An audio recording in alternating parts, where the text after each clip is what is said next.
Saya juga akan menyampaikan beberapa data, ya. Tentunya data yang akan sampaikan adalah data per periode sejak tanggal 19 sampai dengan 26 Juli yang kemarin terkait dengan situasi Kamtibmas. Tentunya kita ketahui dalam amanah Undang-Undang Nomor 2 Tahun 2002 tentang Kepolisian Negara Republik Indonesia dalam Harkamtibmas atau pemeliharaan keamanan dan ketertiban masyarakat, perlindungan, pengayoman dan pelayanan masyarakat, juga dalam proses penegakan hukum, ya. Yang pertama, Polri telah melakukan pengungkapan kasus tindak pidana selama periode 19 sampai dengan 26 Juli kemarin, Jumat, ya. Sebanyak 1.542 kasus di mana pada kategori tindak pidana yang menonjol, ya. Antara lain di sini ada tindak pidana ringan, ya, beberapa cakupan tindak pidana ringan sebanyak 325 perkara atau kasus yang dapat diselesaikan. Kemudian narkotika juga selama periode 19 sampai dengan 26 Juli 2024 ini tindak pidana narkotika, ya, sebanyak 178 perkara atau kasus. Terkait dengan kasus perjudian, ya, tindak pidana perjudian ini juga baik online maupun konvensional. Ini beberapa sebanyak diselesaikan, ya, yaitu 17 perkara atau kasus. Sedangkan tindak pidana perdagangan orang, kita ketahui minggu yang lalu, ya, Barreskrim Polri juga salah satunya sudah mengungkap. Ini ada 4 kasus dengan Mabes Polri dan seluruh jajaran. Adapun pengungkapan yang telah dilakukan, tentunya kami akan menyampaikan salah satu atau beberapa contoh terkait dengan tindak pidana narkoba yang pertama. Ini ada 3 kasus, ya. Dengan total 4 tersangka telah diamankan dan total barang bukti berupa sabu sebanyak 713 kg, kemudian ekstasi sebanyak 144.906 butir, sedangkan jenis pada narkoba ganja ini sebanyak 100 kg selama periode tadi kami sampaikan. Kemudian tembakau sintetis sebanyak 1,2 ton, PCC sebanyak 1.215.000 butir, dan obat keras sebanyak 1.024.000. Berdasarkan pengungkapan tersebut, Polri telah berhasil menyelamatkan 52.834.600 jiwa.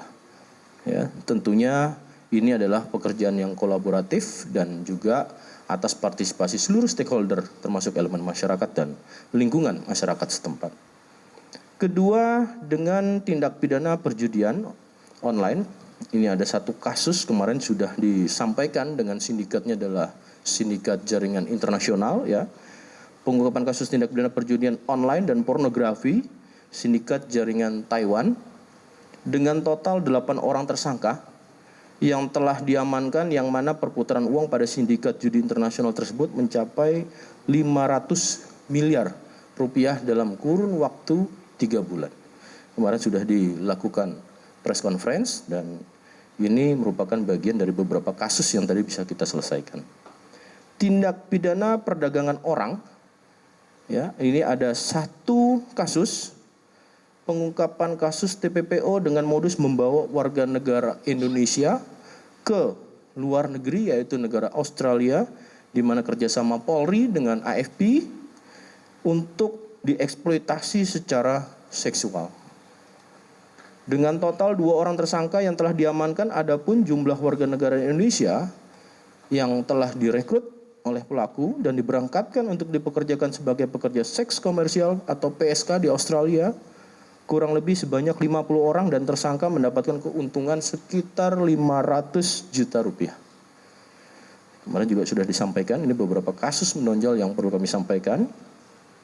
Yang keempat adalah ungkap kasus yang menjadi perhatian publik atau masyarakat, ada 3 kasus dengan total 15 tersangka yang telah diamankan terdiri dari, ya, yaitu ke-1 pengungkapan kasus tindak pidana fidusia dan atau penipuan dan atau penggelapan dan atau penadahan kendaraan bermotor jaringan internasional dengan 7 tersangka Kemarin teman-teman juga sudah mengetahui, ya, yang mana tindak pidana tersebut dilakukan di 6 TKP, ya, yaitu diantaranya ada di Provinsi DKI Jakarta, Jawa Barat, dan Jawa Tengah. Kemudian juga ada 5 negara, ya, 5 negara yang kemudian kendaraan-kendaraan tersebut ini diekspor ke Vietnam, ke Rusia, ke Hong Kong, ke Taiwan, dan Nigeria. Adapun dampak kerugian ekonomi, ya, ini tentu dalam fidusia dan juga pendapatan negara, ya. Dalam kasus ini berjumlah 876 miliar 238 juta 400 ribu rupiah. Ini kasus yang fidusia. Kemudian setelah itu pengungkapan kasus online scam jaringan internasional dengan 4 tersangka. Total korban di Indonesia mencapai 823 korban dengan total kerugian mencapai sekitar 59 miliar. Ya.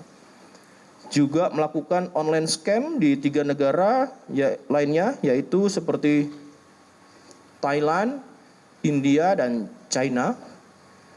Adapun terhadap ketiga negara tersebut tentunya juga akan mengalami kerugian, ya, dengan rincian sebagai berikut. Di India sekitar 1.077.204 juta, sedangkan di China 91.207 juta, dan kemudian di Thailand yaitu 288.300 juta. Kemudian juga saat ini, kemarin juga kita telah menyampaikan adanya press conference pengungkapan kasus eksploitasi seksual anak secara online melalui media sosial X dan Telegram, yaitu 4 tersangka yang sudah disampaikan dan ditangani oleh Direktorat Siber Barreskrim Polri. Itu rekan-rekan mungkin hari ini yang bisa kami sampaikan, dan tentunya ini bisa menjadi informasi kepada masyarakat. Polri komitmen dan konsisten menuntaskan segala bentuk apa yang terkait dengan kejahatan-kejahatan maupun pelanggaran yang tentunya menjadi perhatian publik dan meresahkan masyarakat. Kembali, komitmen dan konsisten, amanah Undang-Undang Kepolisian Negara Republik Indonesia tentu mengamanahkan untuk memelihara Kamtibmas, melindungi, mengayomi, dan melayani masyarakat, dan proses pada penegakan hukum. Itu rekan-rekan yang bisa kami sampaikan.